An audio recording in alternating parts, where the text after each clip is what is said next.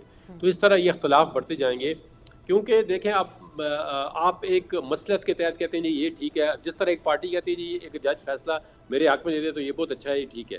Merit پہ دے دے, دوسرے کے خلاف چلا گیا حق میں آ جائے تو آپ کہیں نہیں جج صاحب بڑی غلطی کر رہے ہیں. اس طرح کی باتیں چل رہی ہیں. تو آپ دیکھیں نا, اگر آپ میرٹ پہ کام کروانا چاہتے ہیں, علیحدہ بات ہے. آپ کہتے ہیں جی کہ یہ اس سسٹم کو کوئی ڈسٹرب نہ کرے, چاہے وہ اچھا ہے برا ہے جس طرح ہو گیا ہے, تو یہ ایک علیحدہ بات ہے.